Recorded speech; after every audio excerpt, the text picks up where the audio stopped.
নমস্কার। যুক্তি তর্ক সঙ্গে অর্কই আপনাদের স্বাগত। আপনাদের সঙ্গে আমি অর্কপ্রভ সরকার। দিদিমণি এবং রাজ্যের শাসক দল হুঙ্কার ছেড়েছিলেন এসআইআর করতে দেব না। আদালতেও গেছিল। খোকাবাবু তর্জনী তুলে বলেছিলেন এসআইআর হলে কত না 10 লক্ষ লোক নিয়ে তিনি দিল্লিতে নির্বাচন কমিশনের দপ্তর ঘেরাও। ছোটবাবু এখন যান না দিল্লিতে প্রতিবাদ জানাতে। একে দিল্লিতে শীত, 10 লক্ষ লোককে নিয়ে যাবেন তো ট্রেন ভাড়া করতে হবে, বাস ভাড়া করতে হবে, অতজন লোককে থাকা খাওয়ার ব্যবস্থা করতে হবে। তবে আপনারা ক্যাশ রিচ পার্টি এটা করতে পারবেন, কিন্তু 10 লক্ষ লোককে জোগাড় করতে পারবেন? আগে একবার দিল্লিতে গেলেন না কেন্দ্রীয় বঞ্চনার অভিযোগে? 3000 লোক নিয়ে গিয়েছে। তারপরে রাজঘাটে কি হয়েছিল আমরা সবাই সেটা জানি। তাহলে এসআইআর এর বিজ্ঞপ্তি 27 অক্টোবর জারি হলো। 4 নভেম্বর থেকে বিএলওরা বাড়ি বাড়ি যাচ্ছেন, ফর্ম দিচ্ছেন। অনেক ফর্ম দেয়া হয়ে গেছে। 4 ডিসেম্বরের মধ্যে আশা করছি এই পদ্ধতি শেষ হবে। তারপরে আবেদন নিবেদন বাতিল করা, ইনক্লুশন, যাদের নথি তলব করবে নির্বাচন কমিশন তারা নথি নিয়ে যাবেন।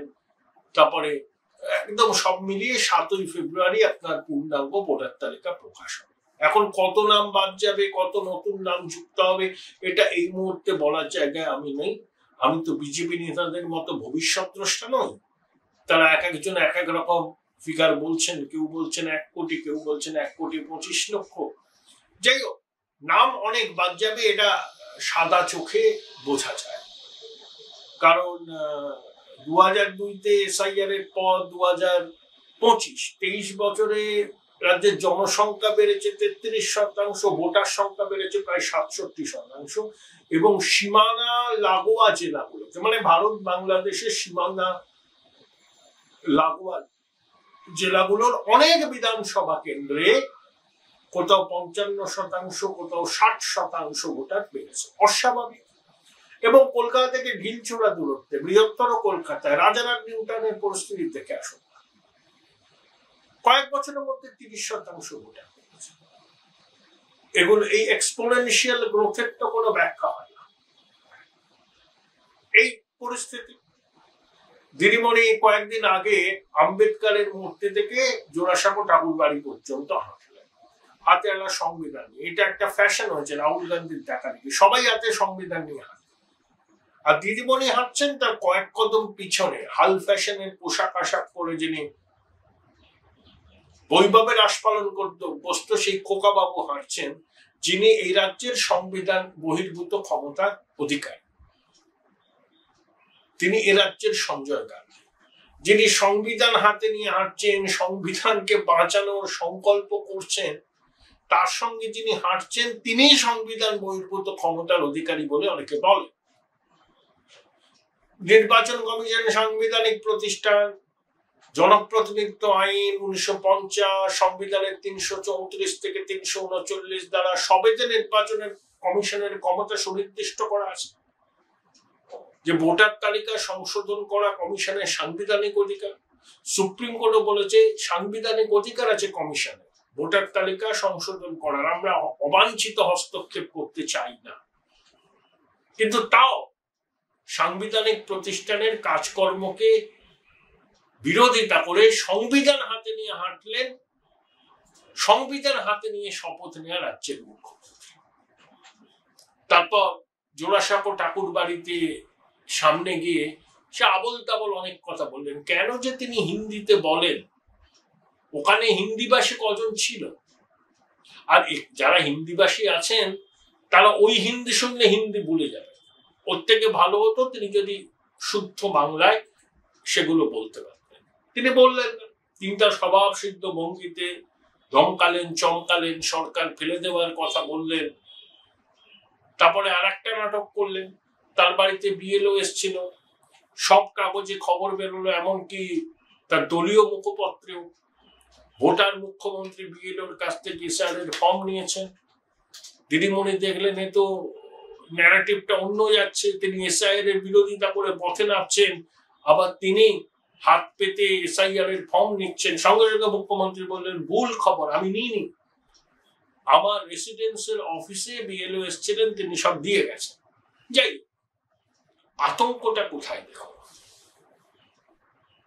সব রাজ্যে এসআইআর হচ্ছে, ডিএমকে সুপ্রিম কোর্টে গেছে, ঠিক আছে, কিন্তু বাধা তো দিচ্ছে না। আপনি তো সুপ্রিম কোর্টে লড়াই করেছেন, 11ই নভেম্বরের তো শুনানি আছে, কিন্তু এসআইআর এর কোনো বাধা প্রাপ্ত হবে না।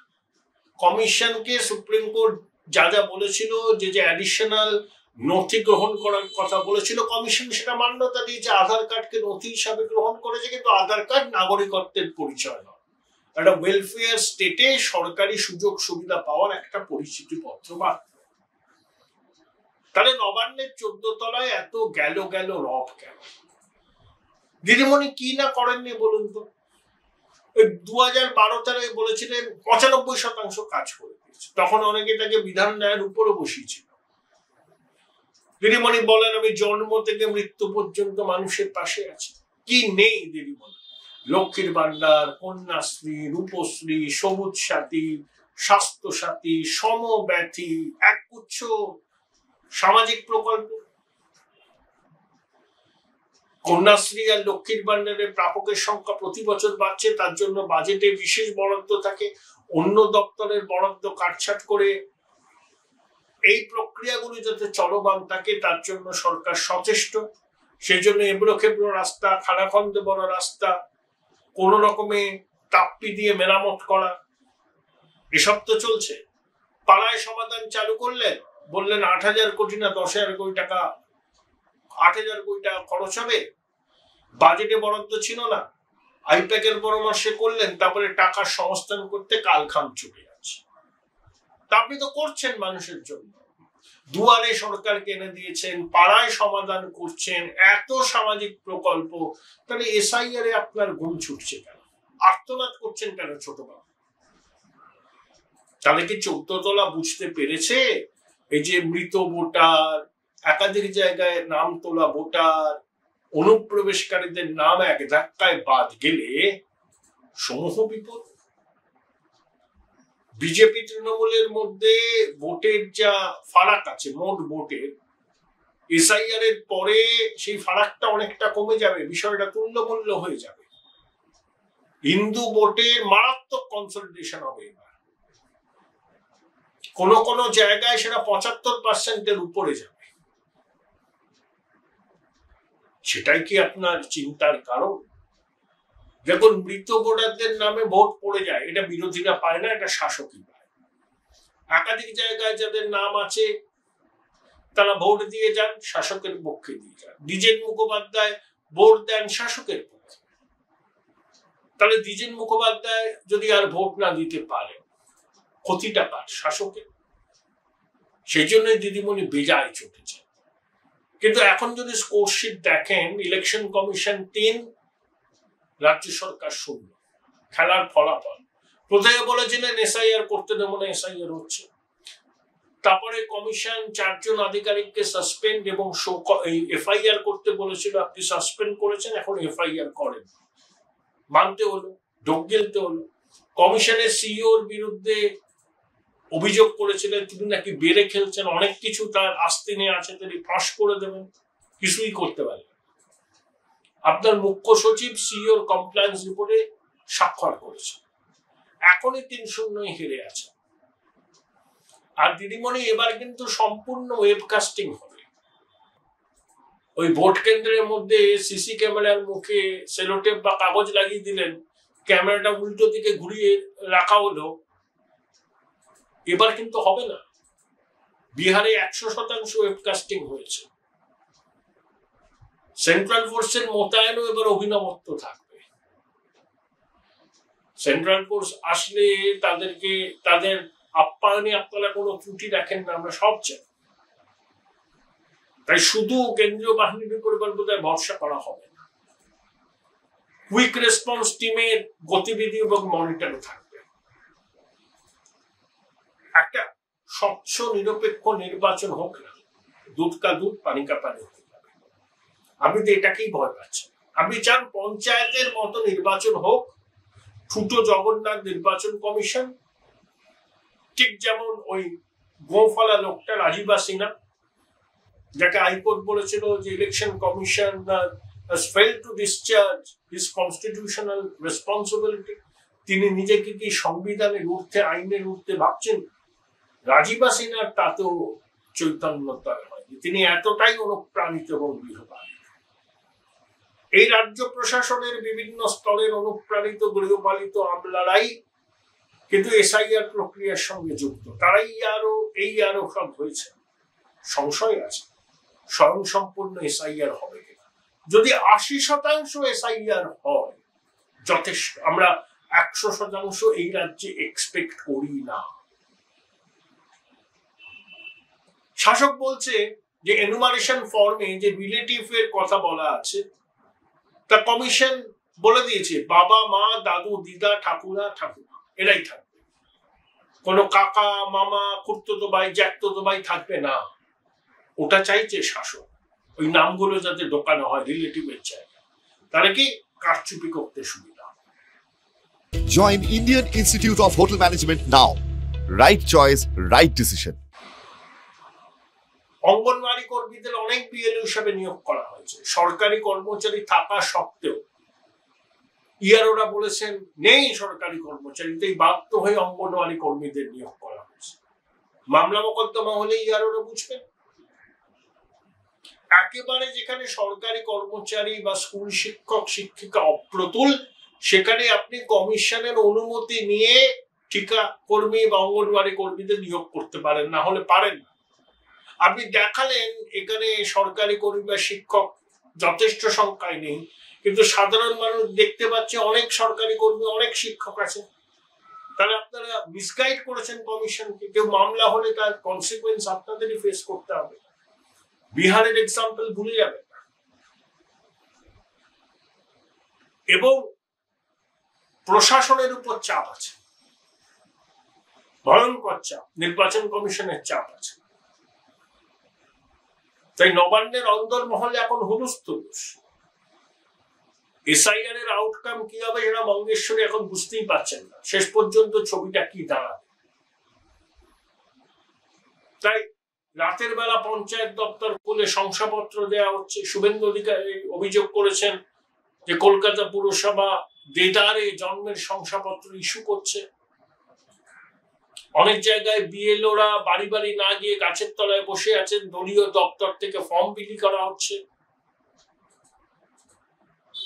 কোন বিএলও তার কাজ না করে তার স্বামীকে কাজে নামিয়ে দিচ্ছেন, তিনি আবার শাসক দলের ক্যাডার। এসব হচ্ছে, কিন্তু সেটা পার্সেন্টেজ হয়তো খুব বেশি নয়, কিন্তু হচ্ছে।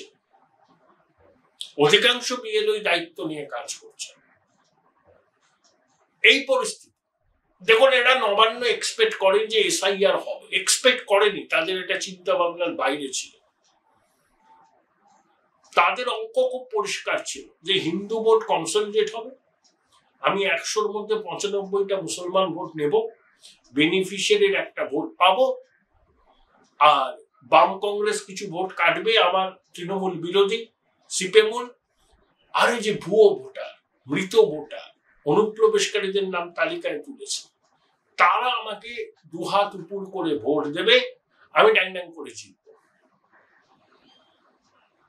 প্ল্যানটা আটকে গেছে অনেকটা, পুরোটা না।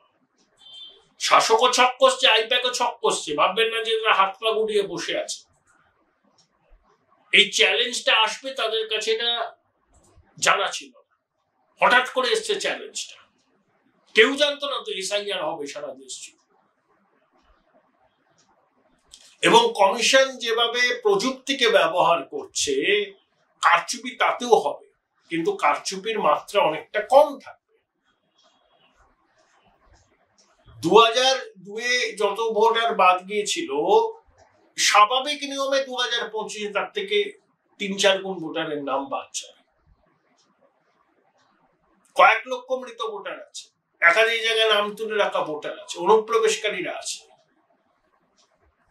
দেখছেন না কত আফগান নাগরিক, কোথাও পাকিস্তানি নাগরিক ধরা পড়ছে। অনেক বাংলাদেশি স্বেচ্ছায় দেশ ছেড়ে চলে যাচ্ছেন সীমানা পেরিয়ে রাতের অন্ধকারে। বহু জায়গায় বাড়িতে গৃহ সহায়িকারা আসছেন না, সব বাংলাদেশে চলে গেছেন এসআইআর এর আতঙ্কে। তবে বিশেষ সম্প্রদায় অধ্যুষিত জেলাগুলিতে যখন বিএলওরা বাড়ি বাড়ি যাবেন, তারা যাচ্ছেন, যখন ইন্টেরিয়ারে যাবেন তখন পরিস্থিতিটা কিরকম হয় সেদিকে নজর রাখতে হবে। বারবার বলছি না তো, কোভিড সঙ্গে অনেক কিছু বাকি আছে, কিন্তু এখনো পর্যন্ত যেভাবে ঘটনাগুলো ঘটছে শাসক স্বস্তিতে নেই। স্বস্তিতে থাকলে এসআইআর নিয়ে এত লম্পজম্প করতো না। বলছে আমরা কনফিডেন্ট, আমরা তো চাই এসব মৃত ভোটার, অবৈধ ভোটার, অনুপ্রবেশকারীদের নাম বাদ যাক, আমরা কমিশনকে সহায়তা করব। বলছে একজন যোগ্য ভোটারের নাম যেন বাদ না যায়। ঠিক তো, আমরাও তাই বলছি। সঙ্গে এটাও তো বলতে হবে একজন মৃত ভোটার, একজন অনুপ্রবেশকারীদের নামও যেন তালিকায় না। এটা একটা চুপ করে আছে, কারণ এটা ওদের নির্বাচনকে মানে ভোট জয়ের চাবিকাঠি। ওই দ্বিজেন মুখোপাধ্যায়রাই আবার ভোট দিয়ে জেতান। শ্রমিক ভট্টাচার্যের প্রয়াত বাবা মা এই লোকসভা নির্বাচনে ভোট দিয়েছিল, যদিও তার আগেই তারা প্রয়াত হয়েছেন। শ্রমিকবাবু বলেছিলেন, ইস 8 ঘন্টা আগে গেলে আমার প্রয়াত বাবা মার সঙ্গে দেখা। এরা যখন ভোট দিয়ে যান, শাসককেই দেন, তাহলে এদের নামটা বাদ গেলে ক্ষতিটা শাসকেরই হবে। একে 15 বছরের প্রতিষ্ঠান বিরোধিতা, চৌর্যবৃত্তির সাম্রাজ্যের একেবারে প্রতিষ্ঠা, চাকরি নেই, শিল্প নেই, কলকারখানা নেই, পরিযায়ী শ্রমিকের সংখ্যা বাড়ছে, নতুন করে বলার কিছু নেই। আমরা 5 বছরে এই করবো, মানুষ বলেছে ভাই 15 বছর অনেক কিছু করেছে, এবার ক্ষান্ত দাও।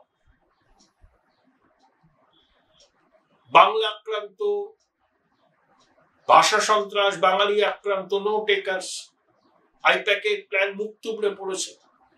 এখন যে কোনো অস্বাভাবিক মৃত্যুর সঙ্গে এসআইআর কে যুক্ত করে ন্যারেটিভ তৈরি করতে যাচ্ছে, সেটাও খাবে না। এসআইআর কে সমর্থন করছেন রাজ্যের সাধারণ মানুষ। এটা শাসক জানে কিনা আমি জানি না, না জানলে জেনে নেই, তারা সমর্থন করছে। প্রত্যেকটা দেশপ্রেমিক মানুষ চান একটা নির্ভুল ভোটার তালিকার মাধ্যমে নির্বাচন, তাতে যা ফলাফল হয় সবাই মেনে। সাধারণ মানুষ এই এসআইআর কে সমর্থন করছে, তৃণমূলের হুমকিকে রাজ্যের মধ্যে না এনে বিএলওরাও কাজ করছে। এতেই শাসক দলের মনে হচ্ছে যে তাদের পালে ভাগ হয়েছে। তাই 14 তলা 13 তলা খুব অস্থির। আসলে কল্পনায় ছিল না যে এরকম একটা এক্সারসাইজ হতে চলেছে। আগে থেকে জানলে পরে অনেক আটঘাট বাড়ত, এখনো বেড়েছে।